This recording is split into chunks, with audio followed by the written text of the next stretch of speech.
नमस्कार। एक बार फिर आपका हमारे YouTube चैनल आर.के. क्लासेस कैंचिया में स्वागत अभिनंदन। आज हम अध्ययन करेंगे सामाजिक विज्ञान कक्षा 6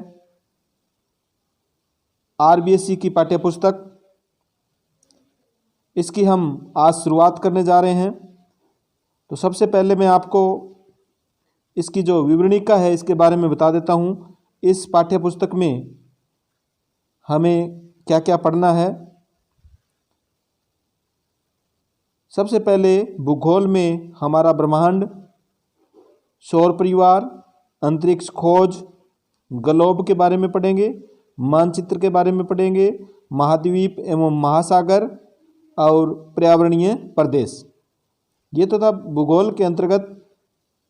इसके बाद में जो इसका सेकंड पार्ट है वह है सामाजिक और राजनीतिक जीवन, जिसमें हमारा सामाजिक परिवेश, विविधता में एकता, हमारे बाजार, सहकारिता एवं उपभोक्ता सशक्तिकरण, सरकार और लोकतंत्र, बाल अधिकार एवं बाल संरक्षण, स्थानीय सुशासन, ग्रामीण और शहरी, जिला प्रशासन और न्याय व्यवस्था। इसका जो तीसरा पार्ट है इसमें हम पढ़ेंगे इतिहास, हमारा अतीत, वैदिक सभ्यता एवं संस्कृति, महाजनपदकालीन भारत एवं मगध साम्राज्य, मौर्य एवं गुप्तकालीन भारत, प्राचीन भारत की अर्थव्यवस्था, हमारी सांस्कृतिक विरासत। ये सभी पाठ हाल ही में जारी रीट के नवीनतम सिलेबस के अनुसार है, तो इसको आपको अच्छी तरह से पढ़ना है। तो इसका अध्याय आज प्रथम हम शुरू करने जा रहे हैं। सामाजिक विज्ञान भाग 1 भूगोल का अध्याय 1 आज हम पढ़ेंगे। हमारा ब्रह्मांड। हमारी पृथ्वी के चारों ओर अनंत अंतरिक्ष व्याप्त है। दिन के समय सूर्य की रोशनी के कारण हमें यह हल्का नीला दिखाई देता है। हमारा जो अंतरिक्ष है वो नीला, हल्का नीला क्यों दिखाई देता है? सूर्य की रोशनी के कारण। किंतु रात्रि के समय यही आकाश हमें अनगिनत टिमटिमाते तारों से भरा हुआ दिखाई देता है। रात्रि में आकाश के इस अद्भुत दृश्य से हमारे मन में कई प्रश्न खड़े होते हैं। हम सोचने लगते हैं कि ये चमकदार पिंड क्या है, हमसे कितनी दूर है, किस चीज़ से बने हुए हैं, चमकते क्यों हैं। मानव आदिकाल से इन रहस्यपूर्ण सवालों के हल ढूंढने में लगा है। इस अध्याय में हम इन सभी सवालों का जवाब जानने का प्रयास करेंगे। प्राचीन काल से आसमान में दिखाई देने वाले तारों के विभिन्न समूहों को तारामंडल, नक्षत्र मंडल या अन्य कई नामों से जाना जाता रहा। भारत में आसमान में दिखने वाले 7 तारों के समूह को सप्तऋषि मंडल के नाम से जाना जाता है। 7 तारों का जो समूह है वो क्या कहलाता है? सप्तऋषि मंडल कहलाता है। साथ ही भारत के कई भागों में इन तारों के समूह में सम्मिलित 4 तारों को चार पाई कहते हैं। यानी इन्हीं तारों में 4 तारों का एक समूह है जिसे क्या कहा जाता है? 4 पाई कहा जाता है। फ्रांस में इसे सोस्पेन और ब्रिटेन में इसे खेत जुताई वाला हल, यूनान में इसे स्मॉल बियर के नाम से जाना जाता है। यानी जो 4 तारे हैं उनके नाम यहाँ अलग अलग देशों में अलग अलग बताए गए हैं। जो अर्सा मेजर या ग्रेट बियर का भाग कहलाता है। रात्रि के समय में लोग तारों की स्थिति से दिशाओं का निर्धारण कर लेते थे। तारों का देखो क्या महत्व था। तारों की स्थिति से प्राचीन काल में लोग दिशाओं का निर्धारण कर लेते थे। भारतीय मान्यता अनुसार ध्रुव तारे से उत्तर दिशा का सटीक निर्धारण किया जाता रहा है। ध्रुव तारा किस दिशा में है? उत्तर दिशा में। या ध्रुव तारा उत्तर दिशा का हमें संकेत देता है। ध्रुव तारा हमेशा एक ही स्थान पर स्थिर रहता है। इसकी स्थिति को जानने के लिए 7 तारों के समूह सप्तऋषि के 2 तारों को एक काल्पनिक रेखा से जोड़ते हुए आगे बढ़ाते हैं। ध्रुव तारे की कहानी देखो, क्या कहानी है ध्रुव तारे की। ध्रुव तारे की कहानी, पोल स्टार। ध्रुव तारे को क्या कहते हैं?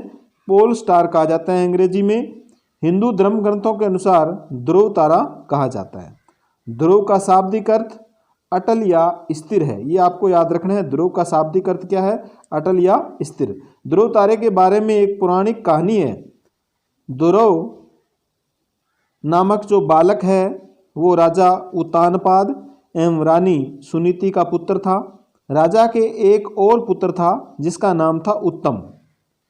उत्तम उसकी दूसरी रानी सुरुचि का पुत्र था।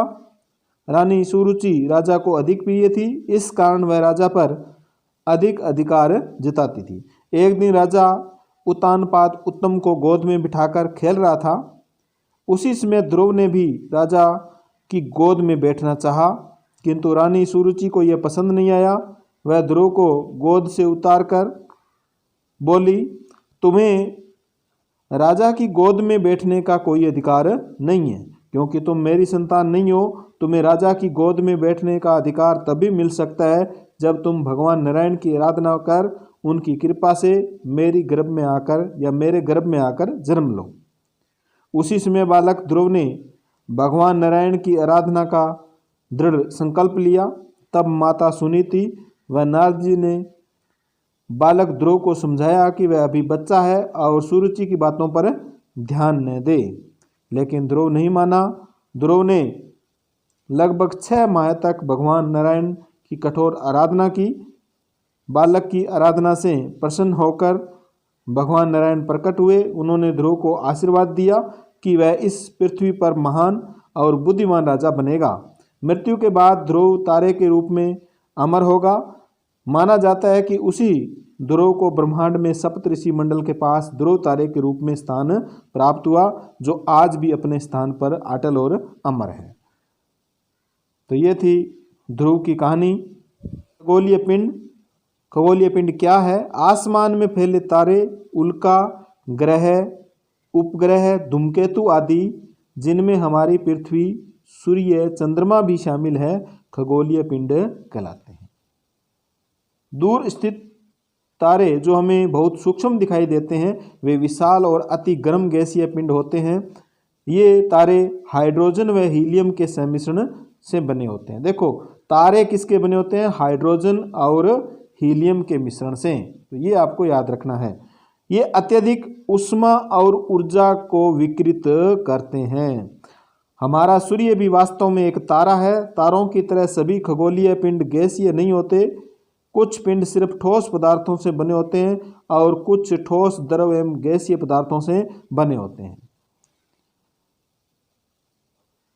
कुछ पिंड स्वयं चमकदार होते हैं, कुछ दूसरे पिंड दूसरे के प्रकाश से चमकते हैं। सभी ग्रह एवं उपग्रह सूर्य के प्रकाश से चमकते हैं। ये आपको याद रखना है। सभी ग्रह और उपग्रह किसके प्रकाश से चमकते हैं? सूर्य के प्रकाश से चमकते हैं। ब्रह्मांड, यूनिवर्स, समस्त आकाशीय या खगोलीय पिंड अनंत आसमान में बिखरे हुए होते हैं। इस असीम आसमान को अंतरिक्ष कहा जाता है। अंतरिक्ष का विस्तार असीमित है। अंतरिक्ष का विस्तार कैसा है? असीमित है। विभिन्न तारों एवं उनके अवशेषों, तारों के मध्य गैसों और धूल कणों का ऐसा जमाव जो गुरुत्वाकर्षण के कारण एक दूसरे से बंधा है, उसे क्या कहा जाता है? आकाशगंगा कहा जाता है। जो लाखों प्रकाश वर्ष की लंबाई चौड़ाई, ये प्रकाश वर्ष क्या है ये आपको ध्यान रखना है, प्रकाश वर्ष की लंबाई चौड़ाई में फैली है। इन्हीं अनगिनत आकाश गंगाओं के समूह को ब्रह्मांड कहते हैं। ब्रह्मांड किसे कहते हैं? अनगिनत आकाश गंगाओं के समूह को ब्रह्मांड कहते हैं। जैसा कि हम जानते हैं कि तारों के छोटे समूह को नक्षत्र मंडल कहते हैं। प्रिय विद्यार्थियों, आपको बिल्कुल छोटे छोटे फैक्ट है वो इसमें से याद करने हैं। एग्जामिनर का पता नहीं कहीं से कैसे भी प्रश्न पूछ सकता है, तो इस बार मौका आपको गंवाना नहीं चाहिए। लाखों नक्षत्र, तारक मध्य, गैसों, धूल कणों से आकाश गंगा का या गैलेक्सी का निर्माण होता है। विभिन्न नक्षत्र मंडलों के अंदर तारकीय मंडल स्थित है। यह भी क्वेश्चन पूछा जा सकता है। नक्षत्र मंडलों के अंदर क्या स्थित है? तारकीय मंडल स्थित है, जैसे हमारा सौर मंडल। क्या आप जानते हैं, ये क्वेश्चन यहां से बनेगा, देखो, प्रकाश वर्ष क्या है? प्रकाश वर्ष दूरी का मापक है। इसका उपयोग खगोलीय पिंडों के बीच की दूरी मापने के लिए किया जाता है। एक वर्ष की अवधि में प्रकाश 3 लाख किलोमीटर प्रति सेकंड की गति से जितनी दूरी तक जा सकता है, उसी दूरी को एक प्रकाश वर्ष कहा जाता है। तो एक प्रकाश वर्ष किसे कहा जाता है, ये आपको याद रखना है। इस प्रकार प्रकाश एक वर्ष में लगभग 95 खरब किलोमीटर की दूरी तय करता है। अतः यही दूरी एक प्रकाश वर्ष कहलाती है। तो प्रकाश वर्ष किसकी इकाई है? ये दूरी की इकाई है। नेक्स्ट है ब्रह्मांड की उत्पत्ति। ब्रह्मांड मानव के लिए सदा से ही जिज्ञासा का कारण रहा है। ब्रह्मांड की उत्पत्ति के संबंध में भी काफ़ी रोचक किस्से प्रचलित है, किंतु वर्तमान समय में ब्रह्मांड की उत्पत्ति संबंधी सर्वमान्य सिद्धांत बिग बैंग है। संबंध में जो सर्वमान्य सिद्धांत है वह है बिग बैंग। इस सिद्धांत के अनुसार आज से 13.7 अरब वर्ष पहले एक बृहद प्रभावशाली विस्फोट हुआ, जिसे बिग बैंग कहा जाता है। विस्फोट के बाद ब्रह्मांड और खगोलीय पिंडों की उत्पत्ति हुई। यानी बिग बैंग जो विस्फोट हुआ उसके बाद में ब्रह्मांड और खगोलीय पिंडों की उत्पत्ति हुई, और तब से इसका विस्तार हो रहा है। ब्रह्मांड अनेक आकाश गंगाओं से मिलकर बना है। अब ब्रह्मांड का आपके स्पष्ट हो गया, ब्रह्मांड किससे बना है? अनेक आकाश गंगाओं से मिलकर बना है। पृथ्वी सहित सौर परिवार मंदाकिनी या ऐरावत पथ नामक आकाश गंगा में स्थित है। ये देखो बिग बैंग की घटना। प्राचीन समय में भारत में इसकी परिकल्पना आसमान में प्रकाश की नदी से की गई थी, इसीलिए इसका नाम आकाश गंगा पड़ा, अर्थात आकाश में बहने वाली नदी। ऐरावत पथ के अतिरिक्त कई अन्य बड़ी प्रमुख आकाश गंगाएं हैं। ये ऐरावत पथ है वो आकाश गंगा का नाम है। तारों के समूह से ही आकाश गंगा का निर्माण होता है। तो आकाश गंगा का निर्माण कैसे होता है? तारों के समूह से। और बहुत सी आकाश गंगाएं मिलकर के किसका निर्माण करती है? ब्रह्मांड का निर्माण करती है। ये देखो आकाश गंगा का दृश्य इस चित्र में दिखाया गया है। हमारी पृथ्वी का सबसे निकटतम तारा कौन सा है? सूर्य, जो पृथ्वी से लगभग 15 करोड़ किलोमीटर दूर है। एक विशेष आकृति वाला तारा जो हमेशा हमें दिखाई नहीं देता, वह तारा काफ़ी आकर्षक एवं निराला है। इसका नाम है पुच्छल तारा या धूमकेतु। तो धूमकेतु या पुच्छल जो तारा है उसकी ऐसी विशेषता है कि वह हमें हमेशा दिखाई नहीं देता, वह कभी कभी दिखाई देता है और काफ़ी आकर्षक व निराला है। इनकी रचना बर्फ, धूल, छोटी चट्टानों और गैसीय पदार्थों से हुई। इनकी गति बहुत तेज होने के कारण गैसीय पदार्थ पूंछ की तरह संरचना बना लेते हैं। इसी कारण इन्हें पुच्छल तारा यानी पूंछ वाला तारा कहा जाता है। धूमकेतु का सिर हमेशा सूर्य की तरफ, ये ध्यान रखना आपको, धूमकेतु का जो सिर है वो हमेशा सूर्य की तरफ एवं पूंछ विपरीत दिशा में रहती है।